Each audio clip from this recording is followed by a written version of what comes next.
डेढ़ साल में चाकू।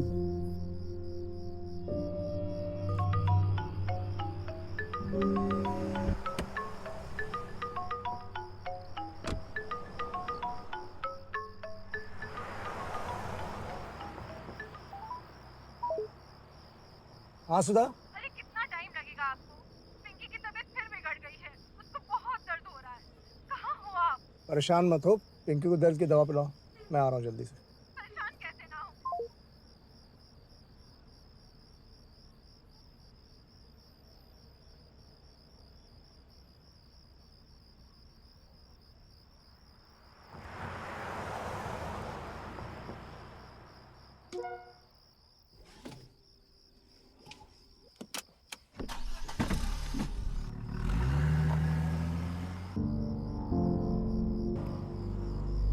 हेलो, ये लोकेशन पर आ गया।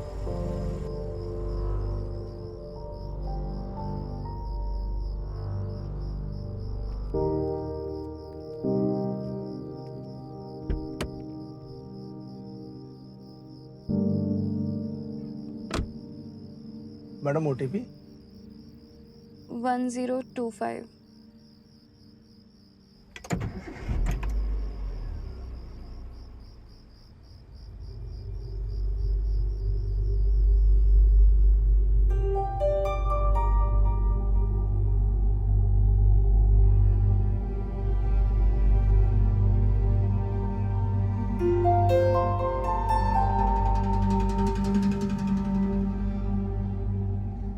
मैडम आप ठीक है? कोई दिक्कत तो नहीं है? आपसे पूछ रहा हूँ, कोई प्रॉब्लम है क्या? ठीक है ना? मैं ठीक हूँ, तुम गाड़ी चलाओ। और गर्मी क्यों हो रही है? आपका एसी ऑन है? मैम एसी तो फुल है। तो इतना सफोकेशन क्यों हो रहा है आपकी गाड़ी में?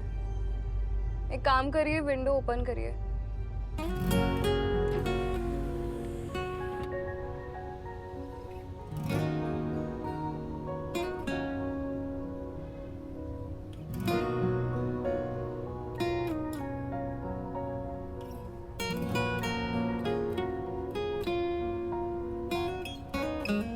सोनी सी हैरा है, सोना सा मैम राइट, है पल, आप स्ट्रेट जाने दीजिए। पर वो नेविगेशन में तो राइट दिखा रहा है।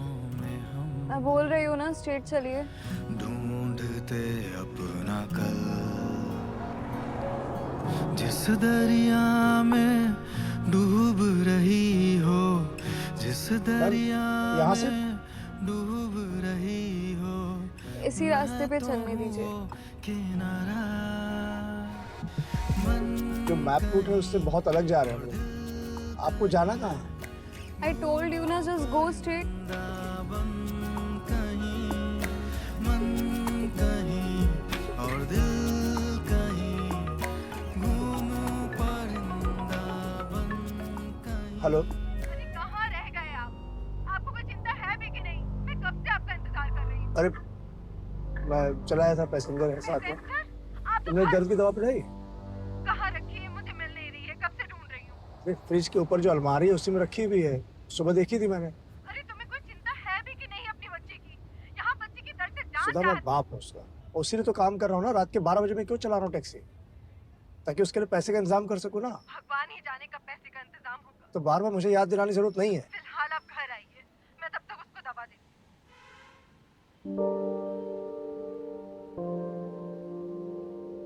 Take left. मैडम नेविगेशन तो सीधा बता रहा है। लेफ्ट लीजिए आप। मैडम आपको जाना कहाँ है? मैं बोल रही हूँ ना, आप लेफ्ट लो। मैडम लेकिन नेविगेशन आपको सीधा बता रहा है। ऑलरेडी हम 5 किलोमीटर आगे आ मैं गए आपको मैडम। पे कर रही हूँ ना, आप लेफ्ट क्यों नहीं ले रहे हो? मैडम देखिए, मेरी आप बच्ची की टाइम मत वेस्ट करिए, आप लेफ्ट लो। मैडम मेरी बच्ची की तबीयत खराब, मुझे घर जाना जस्ट टेक द लेफ्ट ना। है।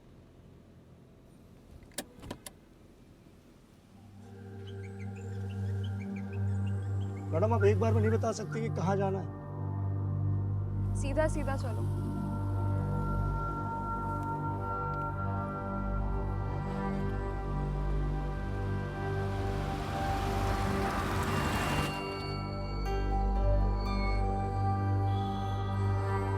बस यहाँ रोक दो। यहाँ? यहाँ रोको। ये लो अपना पेमेंट और बाकी का चेंज रख लो।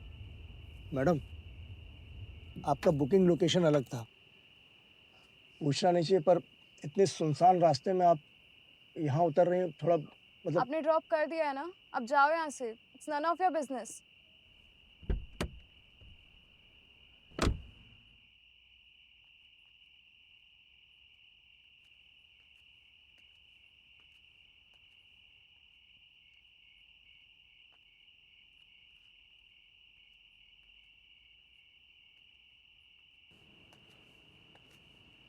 हाँ, हाँ बताइए। दवा दे दी? हाँ दवा दी थी। इतना आपको क्या पड़ी है? आराम है ना?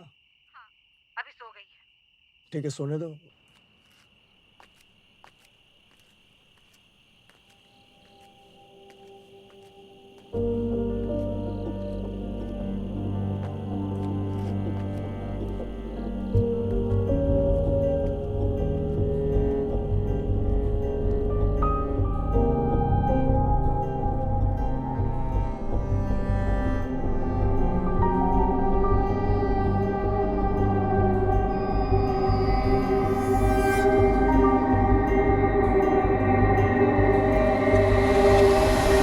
यही कोई 10 साल पहले मैं भी ऐसे ही अपनी जान देने के लिए ट्रेन की पटरी पर खड़ा था,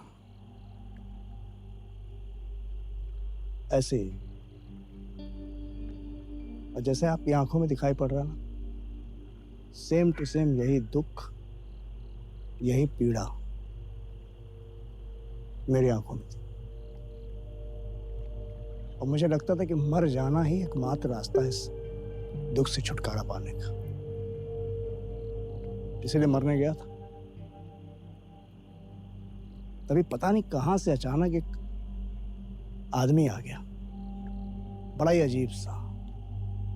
वो मुझे बचाने की ऐसी कोशिश करने लगा जैसे कि मैं उसका कोई सगा हूं। मरियल सा था वो, मेरे शरीर का आधा, पर न जाने उसके अंदर कौन सी ताकत थी। उधर ट्रेन आ रही थी, पर वो हार नहीं माना, बार बार मुझे पकड़ के खींचने लगा। ट्रेन पास आती गई और एक समय ऐसा आया जब वो मुझे खींचकर ट्रेन की पटरी से बाहर ले गया। जब मैंने अभी आपको देखा ना, तो मुझे लगा कि ऊपर वाले ने मुझे मौका दिया है कि मैं वो कर्ज चुका सकूं। आप जानते क्या हो मेरे बारे में? Do you know me? Do you know my story? नहीं पता है ना कुछ? तो क्यों दे रहे हो ये सब लेक्चर्स? आपको आपका पेमेंट मिल गया है ना, जाओ यहाँ से। मैं एग्री करता हूँ आपकी बात से कि मुझे नहीं पता है कि आपकी लाइफ में क्या प्रॉब्लम है, पर इतना जरूर जानता हूँ कि कोई बहुत बड़ी तकलीफ है। पर बस एक सवाल पूछूंगा मैडम, उसका जवाब चाहिए बस। इस दुनिया में हजारों करोड़ों लोग हैं, क्या सबकी लाइफ में सब कुछ अच्छा चल रहा है, कुछ भी बुरा नहीं? बहुतों के साथ बहुत बुरा हो रहा है, पर क्या हर कोई ऐसे जान देने के लिए खड़ा हो जाता है? अरे दुनिया को छोड़िए मैडम, छोड़ दीजिए दुनिया को, मुझे देखिए। ये जो शख्स आपके सामने खड़ा है, आपको क्या लगता है इसकी लाइफ में सब कुछ अच्छा है, सब बढ़िया है? नहीं। पर क्या करूं, मैं मर जाऊं, जान दे दूं? और आपको क्या लगता है कि मतलब आप ऐसे जान दे देंगे तो आपकी सारी मुश्किलें हल हो जाएंगी? कई बार कुछ मुश्किलें ऐसी होती हैं मैडम कि मर के भी पीछा नहीं छोड़ती।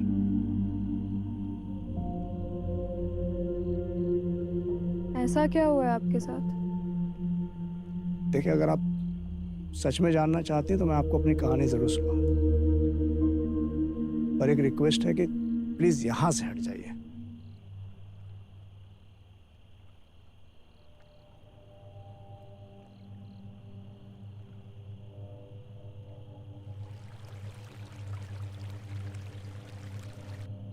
मैं यहाँ बैठी ही क्यों हूँ?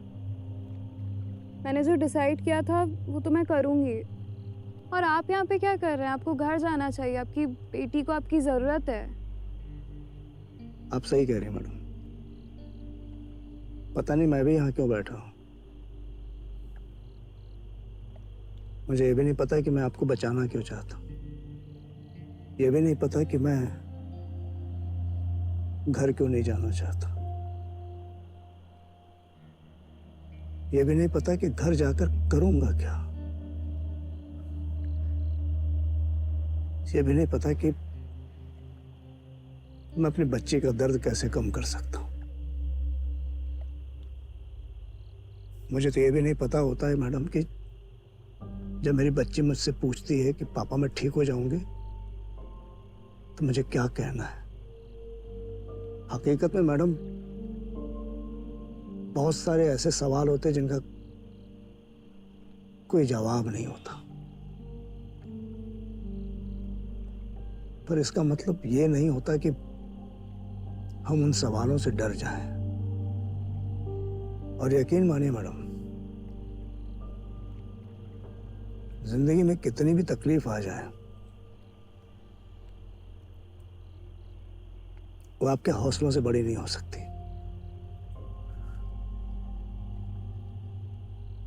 आपको नहीं पता होगा कैसा लगता है जब एक तेज बहती हुई नदी के मझधार में आपको छोड़ दिया जाए। 4 साल से जानती थी मैं उसको, रोहन नाम था उसका। मेरे पापा को वो बिल्कुल नहीं पसंद था, but for me he was everything. I genuinely loved him. और वो भी मुझसे प्यार करता था, तब मुझे यही लगा था। I was wrong. मेरे लिए मरने जीने की कस्में खाने वाला रोहन मुझे इस तरह से I could not even imagine.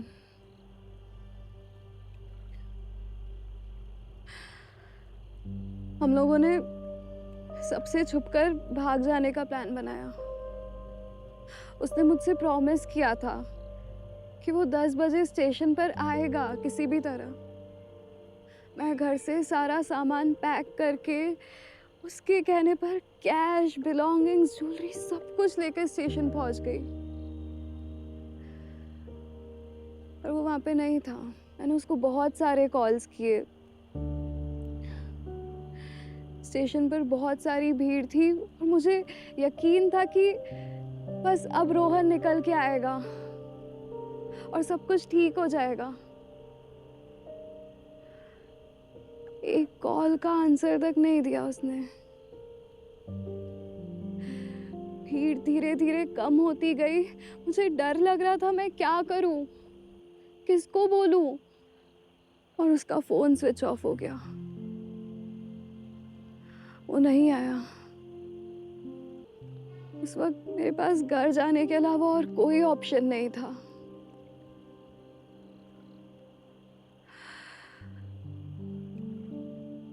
और तब से मेरे पापा ने मुझसे आज तक कभी बात नहीं की। मुझ पे गुस्सा कर लेते, मुझे डांटते, बात करना बंद कर दी। मेरे दोस्त मेरा मजाक उड़ाते हैं, सोसाइटी में भी सब हंसते हैं मुझ पर।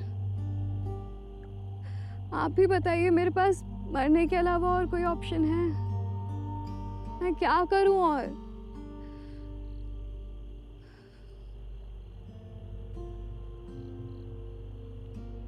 हो सकता है मेरी बातें आपको थोड़ी फिलोसॉफिकल टाइप की लगे, और मैं बस यही कहूँगा कि जो लाइफ होती है ना मैडम, ये छोटे छोटे इंटरवल वाली एक लंबी फिल्म है। अभी आप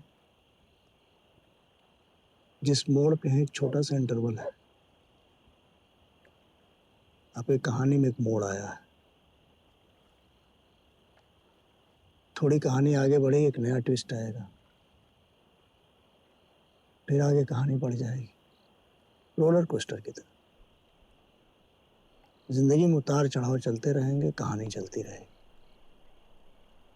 और यकीन मानिए, जब आप लाइफ के दूसरे मोड़ पे होती है ना, और वहां कोई एक खुशी आपका इंतजार कर रही होती, तो अचानक से लगता है कि जो पीछे वाला छोटा इंटरवल था, वहां जो आपको ये लग रहा था कि अरे ये तो लाइफ का एंड है, तो उधर क्या पागलपन करने जा रही थी। मैं बस इतना कहूंगा मैडम कि आगे जाके पछताने से अच्छा है कि आप अपनी लाइफ को इस छोटे से इंटरवल पे खत्म मत कीजिए। पर जिंदगी फिलॉसफी से नहीं चलती। सच कह रही मैडम, जिंदगी फिलॉसफी से नहीं चलती। जिंदगी के भाग दौड़ में फिलॉसफी कहीं ना कहीं धरी की धरी रह जाती है, और ये मुझसे बेहतर कोई और क्या समझेगा। क्योंकि अगर सब कुछ वैसा होता जैसा इंसान चाहता है तो आज मैं टैक्सी नहीं चला रहा होता, बल्कि वो काम कर रहा होता जो मैं करना चाहता था, वो बनता जो बनना चाहता था। क्या बनना चाहते थे आप? मैं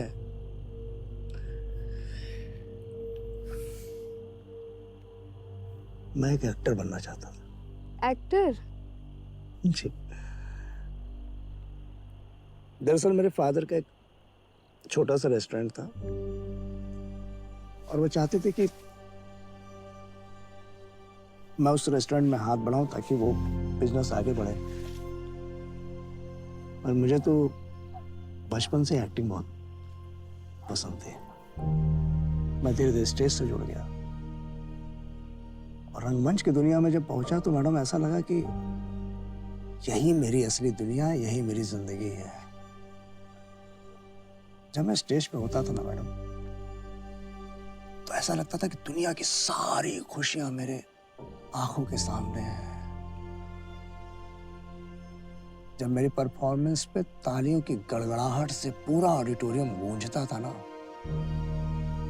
तो ऐसा लगता था जिंदगी में इसके अलावा कुछ नहीं चाहिए। खो जाता था मैडम मैं अपने किरदारों में। पर लाइफ ऐसी है कि वो कब आपसे आपका कौन सा किरदार छीन ले और कब आपको कौन सा किरदार पकड़ा दे, आप जान भी नहीं सकते।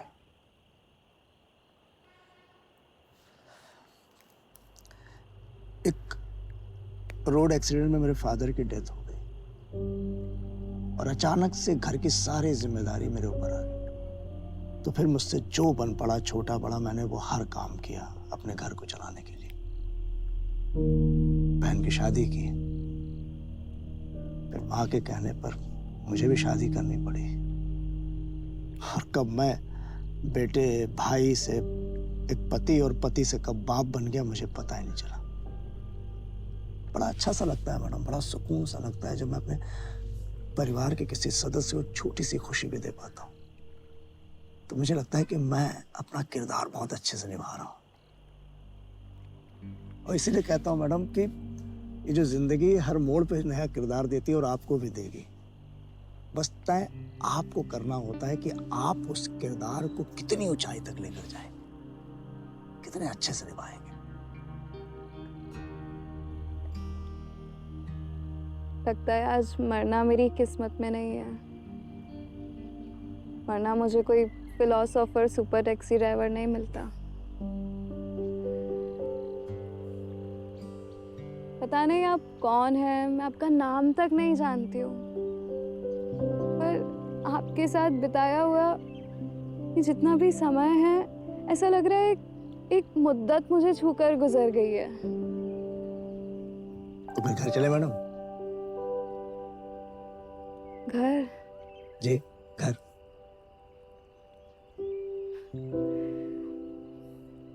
जरूर। चलिए चलिए, उठिए उठिए। पर उससे पहले मैं आपका वो परफॉर्मेंस देखना चाहती हूँ। कौन सा? जिससे ऑडिटोरियम तालियों से भर जाता है। अरे मैडम तो जमाना हो गया छोड़े हुए। आप ट्राई तो करो। अब पता नहीं हो पाएगा कि नहीं। I know you can do it. अच्छा, अश्वत्थामा है जो अपने पिता की मृत्यु का शोक मना रहा है वन में। ये मेरा धनुष है। धनुष अश्वत्थामा का, जिसकी प्रत्यंचा स्वयं द्रोण ने चढ़ाई। आज जब मैंने दुर्योधन को देखा निशस्त्र, तीन आंखों में आंसू भरे, मैंने मरोड़ दिया अपने धनुष को।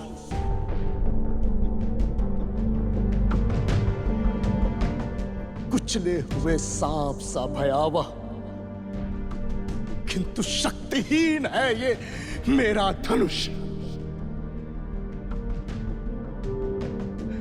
जैसा है मेरा मन, किसके बल पर लूंगा मैं अब प्रतिशोध अपने पिता की निर्मम हत्या का। वन में, भयानक इस वन में भी नहीं भूल पाता हूं मैं कैसे सुनकर युधिष्ठिर की घोषणा रख दिए थे शस्त्र गुरु द्रोण ने रणभूमि में, क्योंकि उन्हें थी अटल आस्था युधिष्ठिर की वाणी में, और पाकर निहत था उन्हें पापी धृष्टद्युम्न ने अस्त्रों से खंड खंड कर डाला। नहीं भूल पाता हूं मैं मात्र अर्ध सत्य से युधिष्ठिर ने उनका वध कर डाला।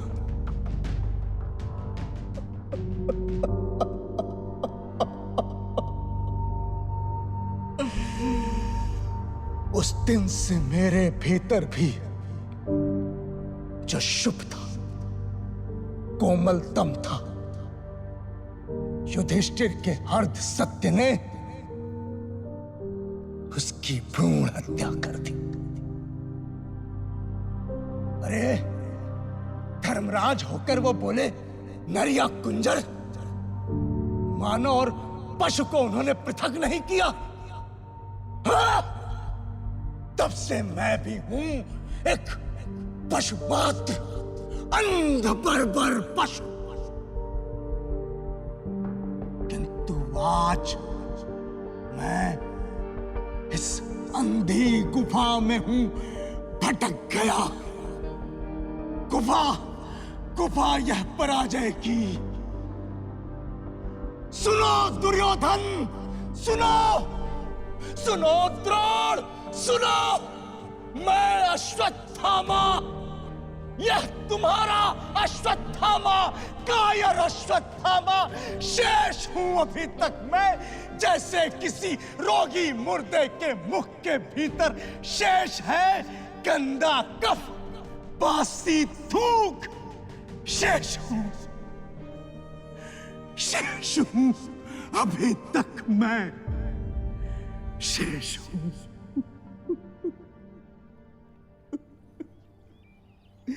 शेष हूं।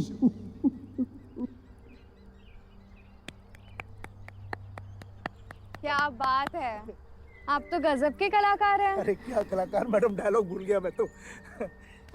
बहुत अच्छा किया आपने। चलिए मैडम अब घर चलते हैं, सुबह हो गई, घर वाले परेशान हो रहे होंगे आपके।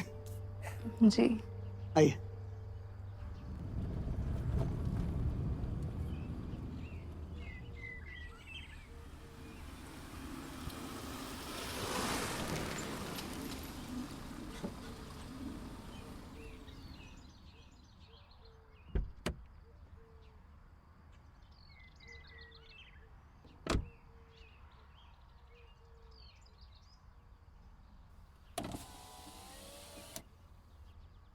You're a nice person, और मैं जानती हूँ कि आपकी बेटी बहुत जल्दी ठीक हो जाएगी। Thank you. आप भी अपना ख्याल रखिएगा।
नमस्ते अंकल।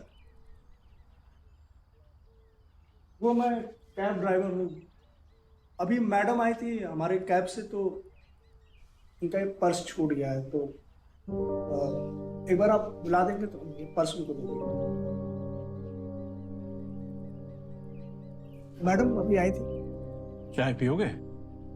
जी चाय। नहीं थैंक यू अंकल, लेट हो रहा है हमें। आप बस मैडम को बुला दीजिए, उनका पर्स दे दूँ। वैसे भी अब सुबह होने वाली है, एक कप चाय तो बनती है ना। अरे नहीं अंकल। अंदर आ जाओ, बैठो।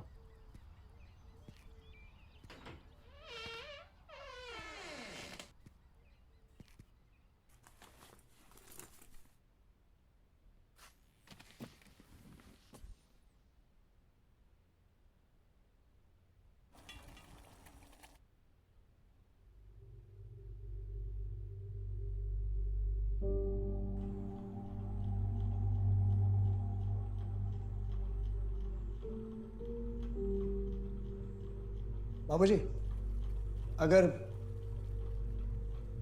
छोटा मुंह बड़ी बात न समझे तो कुछ कहना चाहता हूं। दरअसल आपकी बेटी बहुत परेशान है। इस समय उसको सबसे ज्यादा आपकी जरूरत है। आप अगर उससे बात करेंगे तो उसका हौसला बढ़ेगा। अब देखिए, इस उम्र में तो गलतियां हम सबसे होती है ना। बड़े बूढ़ों का काम है उन्हें समझना, समझाना, माफ करना और जरूरत पड़े तो उन्हें कंसोल करना। आप समझ रहे हैं ना अंकल?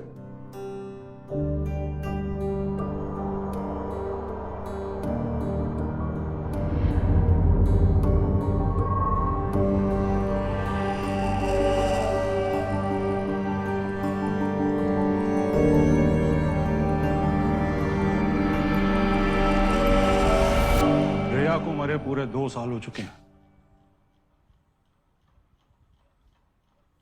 कैसी बात कर रहे हैं आप बाबूजी? अभी तो मैं खुद लेकर आया उनको, मैडम को। अरे वो तो नदी में कूद के जान देने वाली थी, मैंने तो बचाया उनको। मैडम, मैडम बैठो, बैठ जाओ। अभी अभी मैंने छोड़ा उनको यहाँ पे। पानी, बैठ जाओ। Relax, relax.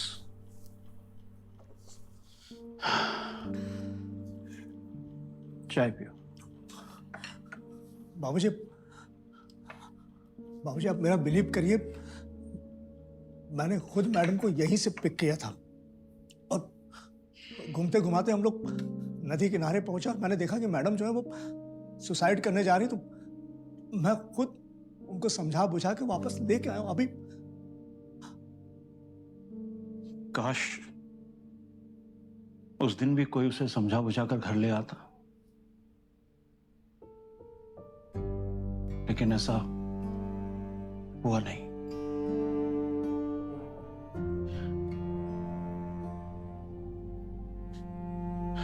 उस दिन उससे कोई हैवान टकरा गया।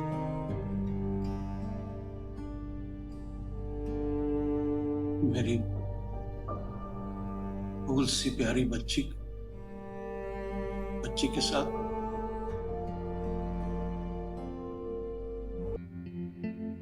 मेरी रिया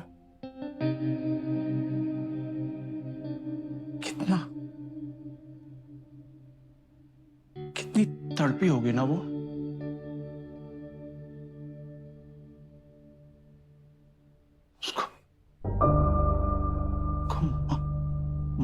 मार डाला।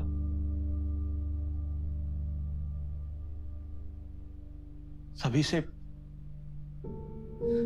मेरी बेटी रिया अक्सर यूं ही टैक्सी में सवारी करने निकल जाती है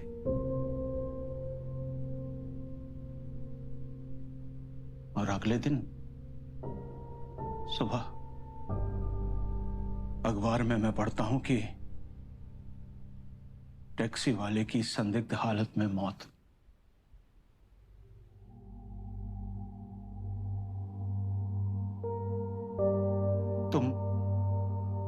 तुम एक भले इंसान लगते हो, वरना आज तक मैंने किसी को वापस जिंदा लौटते हुए नहीं देखा।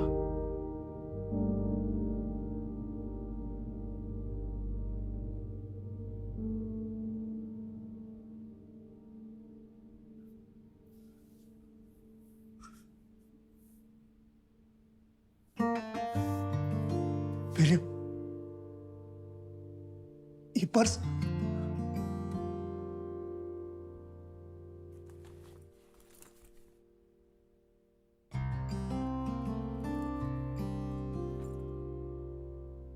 इस पर्स की जरूरत शायद तुमको ज्यादा हो।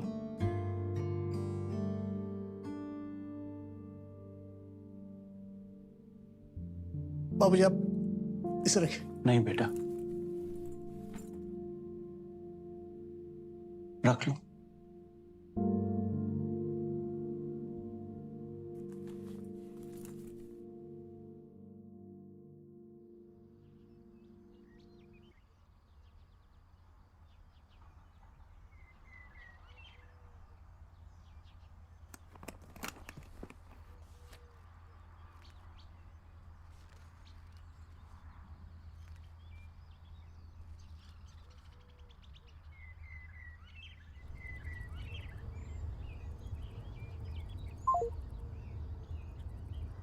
Hello, hello. पूरी रात बीते कहाँ रह गए हैं आप? मैं कब से आपका इंतजार कर रही हूँ। पिंकी का दर्द फिर बढ़ गया। पैसे का अरेंजमेंट हो गया। पैसे का अरेंजमेंट हो गया? कैसे? आज ही पिंकी का ऑपरेशन करा। ठीक है, जो भी है, आप पहले घर आइए। हाँ, बस घर आ।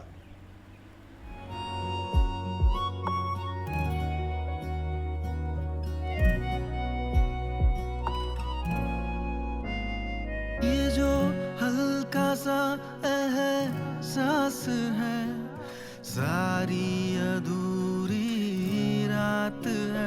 ये जो हल्का सा एहसास